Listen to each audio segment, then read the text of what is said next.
Amigo y amiga que me escuchas, te damos la bienvenida nuevamente a Púlpito Reformado, la voz de la Reforma Protestante en Puerto Rico, la voz oficial de la Iglesia Presbiteriana Reformada en San Juan. Te habla el reverendo Carlos Cruz Moya y te invitamos a que te quedes con nosotros en la próxima hora para que escuches palabra de Dios, la palabra que no se equivoca, la palabra que no vuelve atrás vacía, esa palabra que como espada de dos filos penetra hasta lo más profundo del corazón del hombre y la mujer. En esta hermosa noche en San Juan de Puerto Rico vamos a tener el tema las señales del reino. Las señales del reino. En esta noche me acompaña el hermano y seminarista Andrés Martínez. Dios bendiga a todos los que nos oyen. Y un servidor, el reverendo Carlos Cruz Moya. Así que amigo y amiga que me escucha, busca tu Biblia, la palabra de Dios, la única regla de fe y conducta, y buscamos Lucas, capítulo 7, versículos del 18 al 23. Lucas 7, del 18 al 23. Dice la Escritura: los discípulos de Juan le dieron las nuevas de todas estas cosas, y llamó Juan a 2 de sus discípulos, y los envió a Jesús para preguntarle: ¿eres tú el que había de venir, o esperaremos a otro? Cuando pues los hombres vinieron a él, dijeron: Juan el Bautista nos ha enviado a ti para preguntarte: ¿eres tú el que había de venir, o esperaremos a otro? En esa misma hora sanó a muchos de enfermedades y plagas y de espíritus malos, y a muchos ciegos les dio la vista. Y respondiendo Jesús les dijo: id, haced saber a Juan lo que habéis visto y oído. Los ciegos ven, los cojos andan, los leprosos son limpiados, los sordos oyen, los muertos son resucitados, y a los pobres es anunciado el Evangelio. Y bienaventurado es aquel que no halle tropiezo en mí. Amén. En este pasaje, hermanos, donde Juan el Bautista cuestiona a Jesús mediante sus discípulos o por medio de los discípulos, encontramos una cantera riquísima, la cual tenemos una referencia en las profecías del Antiguo Testamento. El Antiguo Testamento nos decía que cuando Dios interviniera en la historia humana para la inauguración del reino, iban a haber unas señales importantes, las cuales afirmaban que el reino de Dios estaba siendo inaugurado. Si vamos a Isaías, y me gustaría que fuéramos a Isaías, capítulo 35, los hermanos que tienen su Biblia ante ustedes, o los que no la tienen, pues escuchemos. Isaías 35 nos habla de esa profecía sobre las señales del reino, y vamos a leer desde el versículo 4 hasta el versículo 6. Andrés. Decid a los de corazón apocado: esforzaos, no temáis. He aquí que vuestro Dios viene con retribución, con pago. Dios mismo vendrá y os salvará. Entonces los ojos de los ciegos serán abiertos, y los oídos de los sordos se abrirán. Entonces el cojo saltará como un ciervo, y cantará la lengua del mudo, porque aguas serán cavadas en el desierto, y torrentes en la soledad. Amén.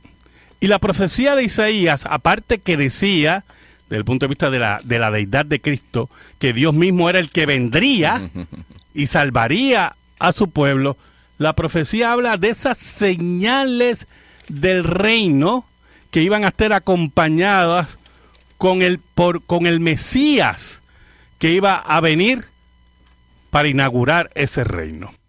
Esas señales del reino la cita Cristo a Juan el Bautista, no solamente de palabra, ¿verdad? Amplía también las diferentes señales, pero no solamente de palabra. Cristo, antes de contestar la pregunta de Juan el Bautista, demostró, porque los versículos dicen que en esa hora sanó a ciegos, sanó a un grupo de enfermos. Muchos ciegos, de los que tenían plagas y espíritus malos, leprosos, sordos. Eran limpiados, los sordos oían. O sea, que antes de contestar la pregunta de Juan, Jesucristo ejerce las señales. Y posteriormente le dice a los discípulos, díganle a Juan. Y entonces si usted lee la contestación de Cristo, es un cumplimiento de la profecía de Isaías. Por lo tanto, cuando hablamos de señales del reino en relación a Cristo, Cristo ejercía esas señales del reino en el proceso de su ministerio público, lo cual enseñamos a la luz de la Escritura que el reino de Dios había sido inaugurado por Cristo mismo. Hemos dicho en otras ocasiones que han habido tres eventos, ¿verdad? Tres épocas de milagros, tres ¿no? épocas de milagros. Estaba la de Moisés y Josué. Y estaba la de Elías y Eliseo.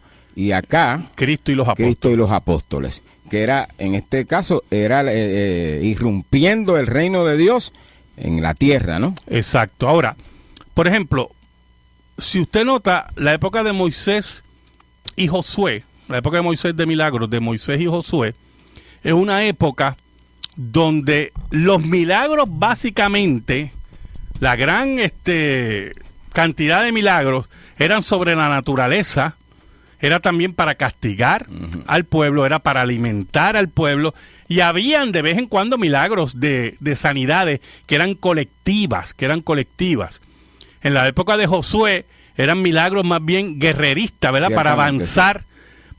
En la época de Elías y Eliseo eran milagros de reprensión contra el pueblo, de castigo contra el pueblo. Y en el caso de Elías y Eliseo hubieron resurrecciones. Una resurrección por Elías. Pero fueron esporádicas, no fueron... Exacto.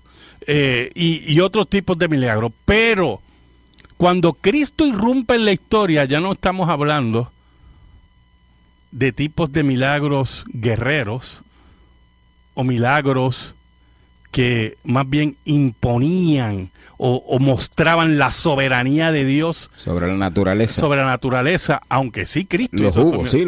Claro que los hubo, sino también eran milagros que venían a cumplir la profecía de Isaías. Esos eventos, hermanos, son lo que se conoce como las señales del reino. El reino de Dios estaba siendo inaugurado por Cristo y posteriormente los apóstoles extienden ese reino de Dios con otras señales. Ahora, si nosotros seguimos leyendo otros pasajes que me gustaría que Andrés citara, vamos a ver cómo ese concepto de señales no solamente tenía que ver con los milagros maravillosos de Cristo, sino especialmente también con la expulsión de demonios y con la atadura de Satanás en el ministerio de Cristo. ¿Y qué pasaje podemos tener ahí, Andrés? En Lucas. Tenemos un pasaje en Lucas 10, 17. Lucas 10, 17. Vamos a ver ese pasaje Eso, de Lucas 10, hace 17. alusión. Pero ese es más bien el de los 70. Ciertamente, sí. El de los 70. Vamos al otro pasaje que es muy importante, sobre que se habla que Cristo está sanando y echando demonios, y entonces lo acusan que lo hace en nombre de Belcebú. Y entonces Cristo ahí contesta que eso no es así, que un reino no puede estar dividido, ¿verdad? Porque un reino dividido no se puede sostener.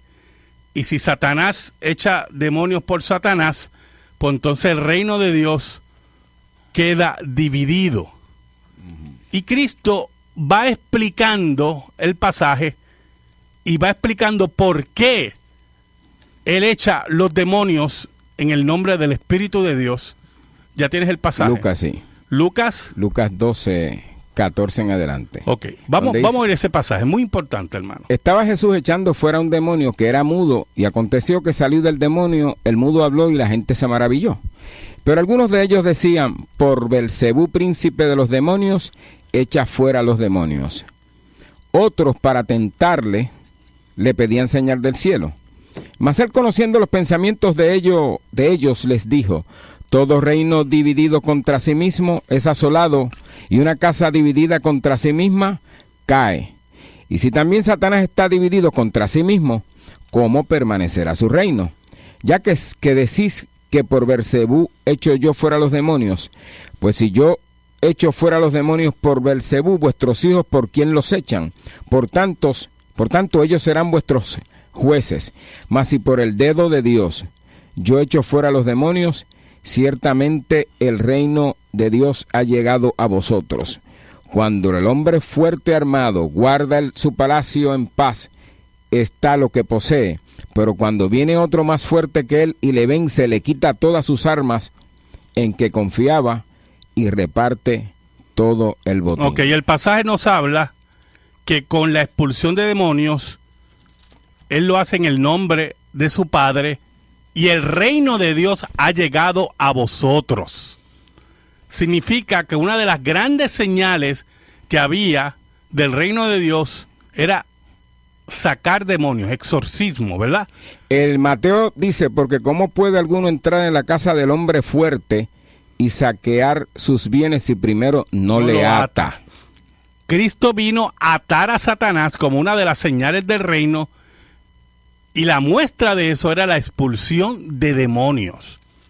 Por lo tanto, dentro de las señales del reino que inauguraba el reino, estaban las sanidades de Cristo, la resurrección de muertos y la expulsión de demonios. Por eso, si vamos a Lucas 10, del versículo 17 al 20, es muy importante cómo el ministerio de los 70, cómo ellos traen esta noticia, ¿verdad?, de cómo ejercieron su ministerio. Lucas 10, del 17 al 20. Dice, volvieron los 70 con gozo, diciendo, Señor, aún los demonios se nos sujetan en tu nombre. Y él les dijo, yo veía a Satanás caer del cielo como un rayo. He aquí os doy potestad de hollar serpientes y escorpiones y sobre toda fuerza del enemigo, y nada os dañará. Pero no os regocijéis de que los espíritus se os sujetan, sino regocijaos de que vuestros nombres están escritos en los cielos. Mire qué importante. Los 70 vienen y dicen, mire, Señor, los demonios no se resisten a tu nombre. Son expulsados por tu nombre. Y entonces Cristo dice, mire, yo vi a Satanás había sido expulsado del cielo, ¿verdad? Caer como un rayo, que es lo que dice anteriormente, que es atado, ¿verdad? Ciertamente. Que es atado. Pero él dice, es importante que el regocijo de ustedes no sea esto, sino que sean parte del reino de Dios. Que es lo más importante. Exacto. Que sus nombres estén escritos en el libro de la vida, que estén escritos en los cielos. ¿Por qué? Porque mira, hermano, las señales del reino que Cristo ejerce son eso mismo, señales del reino. Y eso es muy importante, hermano. ¿Por qué insistimos que son señales del reino?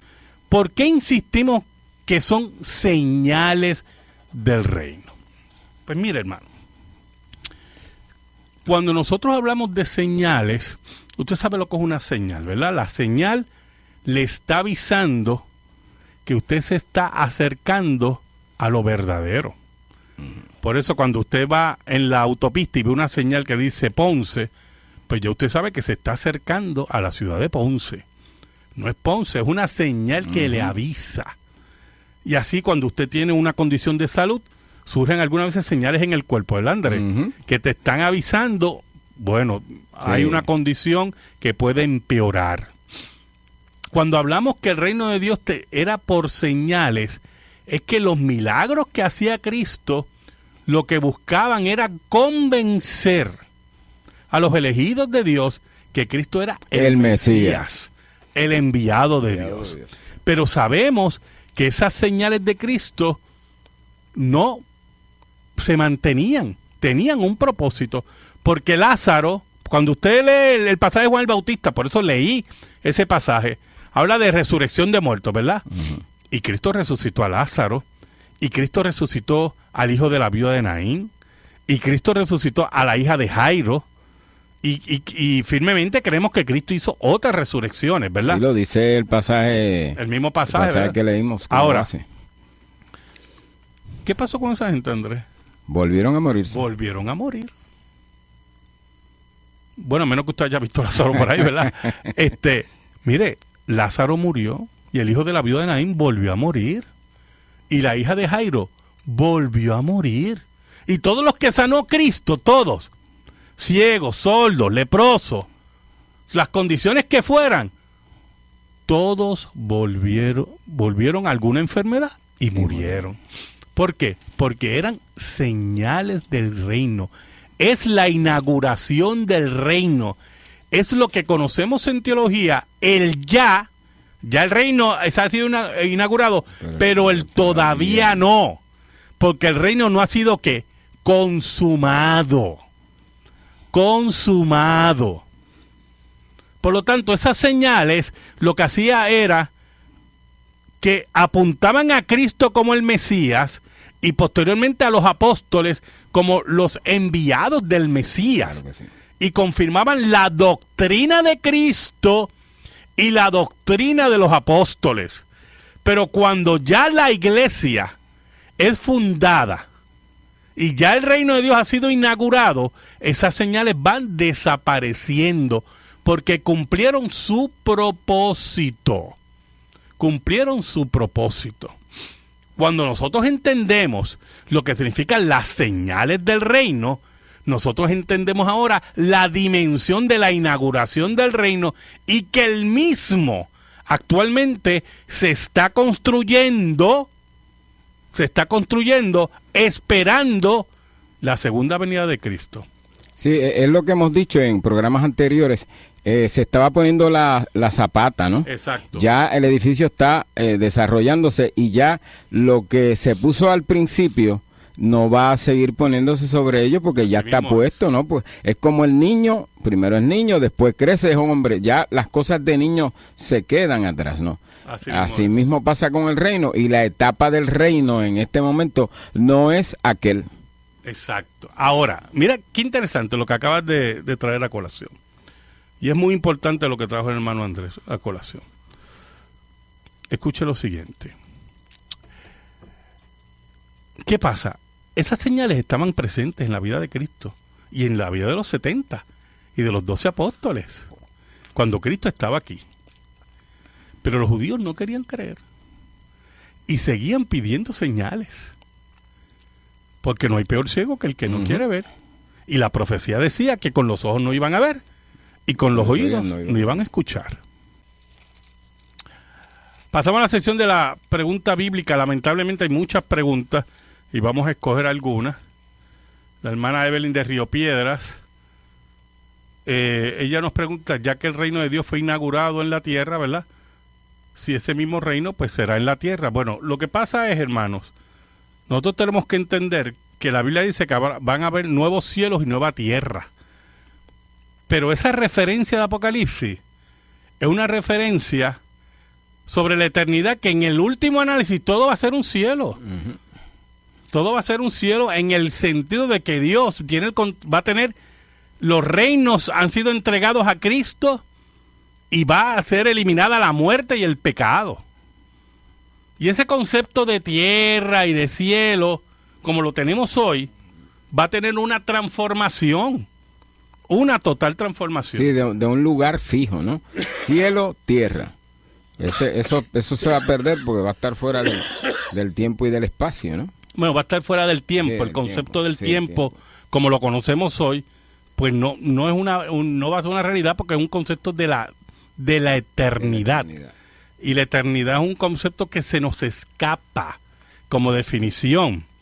Por eso es que la Biblia llama a la eternidad por los siglos de los siglos, pero sabemos que es una descripción que hace la Biblia ante la falta de lenguaje para describir un un escenario que como está ese, como ese. como ese. Así que eso tenemos que verlo desde ese punto de vista. Me hacen unas preguntas sobre Halloween. Y yo, la verdad, hermano, no me gusta perder mucho tiempo sobre Halloween. Y le voy a dar mi opinión. Y usted, pues, analícela. Halloween para mí es una bobería. ¿Oyó? Satanás aquí no es dueño de ninguna fecha. De ninguna fecha. Satanás no es dueño de ningún día de todo el calendario de 365 días. Dios es el dueño de todo. ¿Oyó, hermano? Que haya un grupo de personas que quieran convertirle Halloween como una fiesta de disfraces donde hay demonios y brujas. Pues, hermano, ¿usted cree que eso va a traer más demonios o va a sacar más demonios? Mire, hermano, ¿usted cree que eso puede influenciar en qué? Si Dios tiene el control de todo, hermano. Algunos, utilizando la historia, hablan de los druidas en el área de Irlanda que celebraban un día para las almas de los difuntos, ¿verdad? Y otros hablan que más bien Halloween era una fiesta católica donde se hablaban de las almas de purgatorio. ¿Usted ve? Póngale que las dos historias son verdaderas. Vamos, las dos historias son verdaderas. Y hermano, eso no va a afectar nada. Que usted va a los centros comerciales en Puerto Rico ahora y ve a los padres que van con sus hijos ahora tienda por tienda, ¿verdad? Porque ya poco a poco se va perdiendo la tradición esa que había, que los niños iban casa por casa y por seguridad de los padres los llevan a los moles y nada va a pasar, hermano. Todos los años pasa esa festividad. Sí, la misma. Y nada pasa. Y nada pasará. Pero cuando tenemos conceptos equivocados de Satanás y de posesión demoníaca, y entonces caemos en la superstición. Cristianos que caen en la superstición creyendo que el 31 de octubre es la fiesta más pagana, que los aires se llenan de demonios. ¿Pero quién dijo eso? ¿Pero qué disparate es eso? En última instancia, mire, hermano, el 31 de octubre es el día de la Reforma Protestante. Pero la verdad es que Halloween es una tontería. Más nosotros le damos importancia cuando queremos, ¿verdad? Sí, bautizarla con, exacto, con asuntos satánicos y demonios. Olvídese de eso. Mire, si cuando pequeño a mí me vestían de un montón de cosas en Halloween y todavía no he visto ningún demonio. O sea, esas son cosas, tonterías. Siguiendo, ¿verdad? En el tema de las señales del reino, Cristo siguió haciendo las señales del reino, comprobando que era el Mesías enviado, ¿verdad? Y que era el que cumplía las profecías del Antiguo Testamento. Pero los judíos, aún viendo esas señales, no creían. Y hacían complot para asesinar a Cristo. Cuando Cristo resucita a Lázaro, olvídate, creyeron muchos judíos, dice, ahora sí que hay que matar a Lázaro y a Cristo. Así mismo es. Sí. Porque hacían complot contra Lázaro y contra Cristo. O sea, para que usted vea que no importa todas las señales que se hagan, el que no va a creer, hermano. No va a creer, porque las señales de Cristo eran irrefutables. Y la señal de Lázaro era increíblemente irrefutable. Porque era un hombre totalmente ya que estaba en el proceso de descomposición. Ya tenía un olor desagradable. O sea, imposible, eso era imposible. Una imposibilidad. Pero como no hay nada imposible para Dios, claro. Cristo entonces resucita a Lázaro como una gran señal del reino, hermano. Pero no querían creer. Ahora, cuando nuevamente los retan para dar una señal, Cristo entonces habla que va a haber la última señal. Vamos a leer el pasaje. ¿Dónde está el pasaje? Mateo 12:38 al 42. Entonces respondieron algunos de los escribas y de los fariseos diciendo: Maestro, deseamos ver de ti señal. Él respondió y les dijo: La generación mala y adúltera demanda señal. Escucha un momento. La generación que mala y adúltera demanda señal. Usted oyó eso, hermano. Y muchos creyentes por ahí detrás de señales, ¿oyó? Quieren ver señales, quieren ver el espectáculo, que por cierto, no existe. Quieren ver el espectáculo y no quieren ver la señal verdadera. La señal que es la que sella el ministerio mesiánico de Cristo. Cristo lo dijo una vez cuando lo de la multiplicación de panes y peces, que él se fue al otro lado del mar y allá le siguieron. Y Cristo le dijo, ustedes no vienen a mí por lo que me señala a mí como Mesías, sino por los panes, y los peces. Sigue leyendo ahí el pasaje. Muy bien. Pero señal no le será dada, sino la señal del profeta Jonás. Porque como estuvo Jonás en el vientre del gran pez 3 días y 3 noches, así estará el Hijo del Hombre en el corazón de la tierra 3 días y 3 noches. Muy bien. Escucha esto, hermano. Había una gran señal que ellos no iban a querer ver. Tampoco. Era la resurrección de Cristo. ¿Y por qué esa señal era la corona del ministerio mesiánico de Cristo? Porque a diferencia de las otras señales, esta señal indicaba claramente que Cristo era el Mesías. Porque después que Él resucitara, no iba a volver a morir. La resurrección de Cristo se convierte en las primicias de los que iban a resucitar. ¿Por qué? Porque a diferencia de las resurrecciones anteriores, que eran resucitados y morían, Cristo resucita en cuerpo glorificado y no iba a morir. Por lo tanto, la inauguración del reino se reafirma con la resurrección de Cristo. Con la tumba vacía, como señal inequívoca que Jesucristo era el enviado de Dios. Era enviado de Dios. Y por eso las señales eran temporales. Exacto. O sea, no tenían una permanencia hasta la segunda venida de Cristo. Exacto. Como hoy pretenden establecer, donde Exacto. hay milagros de todo tipo que no existen tampoco y ni que son milagros. Exacto. Ni siquiera se parecen a los milagros de Cristo. Perdóname, o sea, yo quiero ver un muerto resucitado de 4 días. O sea, y algunos sacan el versículo que Cristo dijo, mayores obras ustedes harán. Mire, hermano, ¿qué mayor obra hay que una resurrección de un muerto? Que todavía no se ha visto las mayores obras. ¿Qué mayor obras hay en comparación con esa? Porque lo que está diciendo Cristo no es sobre milagros. Está hablando de la extensión del reino de Dios. Cristo predicó allí en Palestina y no salió, y posiblemente a un pueblo o 2 pueblos gentiles, pero Cristo no salió de allí, mientras los apóstoles proclamaron al mundo el mensaje del Evangelio, que es lo que se refiere a ese versículo.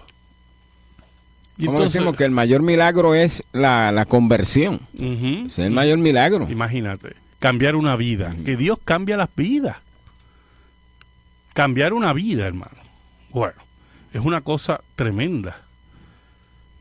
Entonces, no entendemos muchas veces esas cosas. Aquí yo tengo una pregunta, hermana Elsa López, que a través del mundo hay muchos pastores que sufren hasta mueren por Cristo.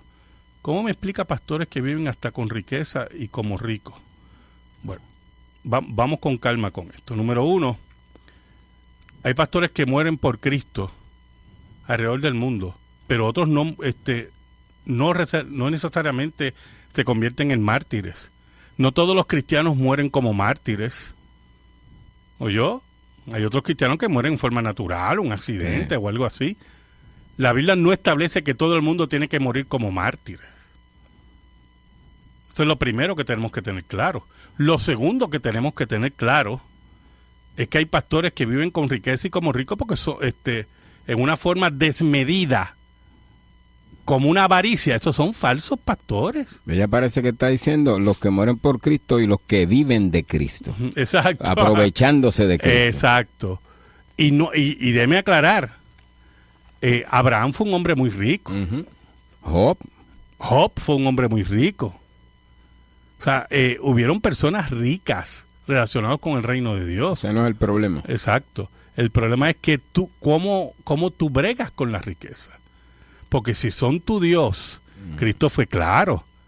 No se puede amar a Dios y a las riquezas. No se puede tener dos señores. Y hay personas en el Evangelio que viven en países libres, donde económicamente se han desarrollado, tienen negocios y se convierten en gente muy, muy adinerada que respaldan el Evangelio. Pero hay otras que viven en una forma desmedida bajo engaño del Evangelio. Y así ha sido establecido por la soberanía de Dios. Que hay pastores que viven una vida holgada, en una forma respetable, y mueren sin ser mártires, y otros viven pobres. Y el apóstol Pablo fue claro en eso. Pablo dijo, mire, yo he sabido vivir en abundancia y he sabido vivir en carencia.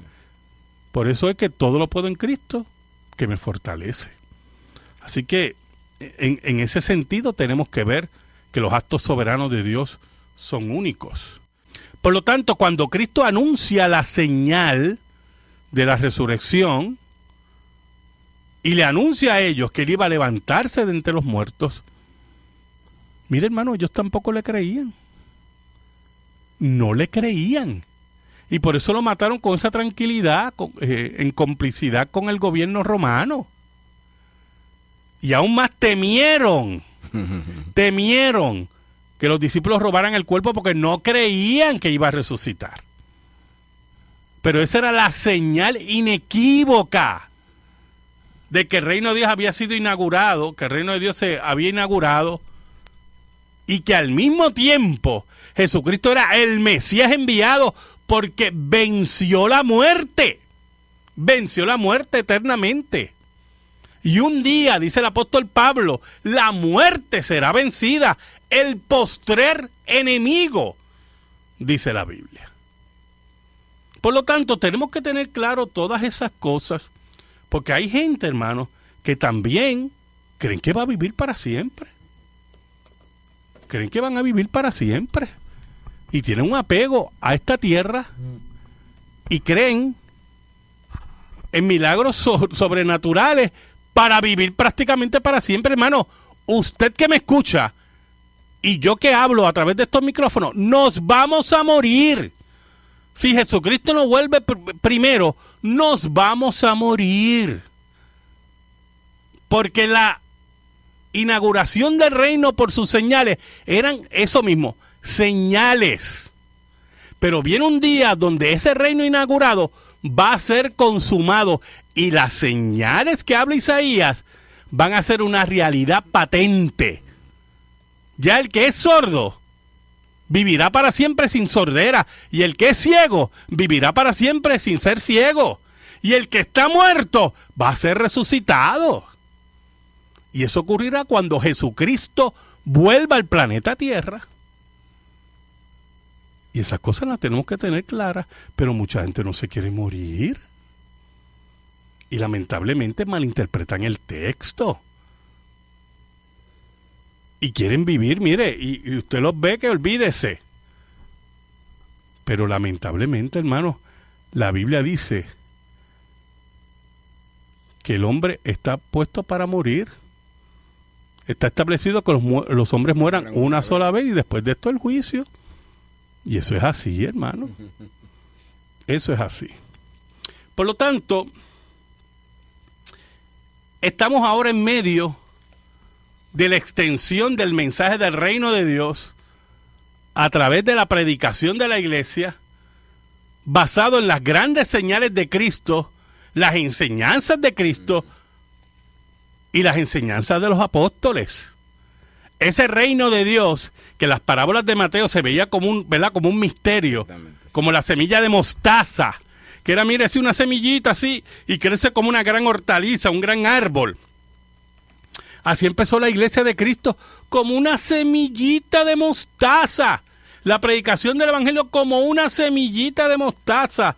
La predicación del reino como una semilla de mostaza. Y mire el árbol que se ha convertido, como decía la profecía. es la perla de gran precio. Sí, que no tenemos que ir a la semillita, porque ya No. esto creció y desarrolló. Exacto. Estamos en otro... Estamos en otra época. Eso es lo que nos dice la Biblia de las señales del reino. Escríbenos. Púlpito Reformado, P.O. Box 363864, San Juan, Puerto Rico 00936. Púlpito Reformado, P.O. Box 363864, San Juan, Puerto Rico 00936. Si te interesa que este programa de radio se mantenga en el aire, puedes enviar tu ofrenda a nombre de la Iglesia Presbiteriana Reformada a la misma dirección. Púlpito Reformado, P.O. Box 363864, San Juan, Puerto Rico 00936. Dios te bendiga a ti, Dios bendiga a tu familia, Dios bendiga a tu hogar, y que la paz de Cristo, que sobrepuja todo entendimiento, esté sobre ti, sobre tu trabajo, sobre los tuyos. Dios te bendiga ricamente en esta noche.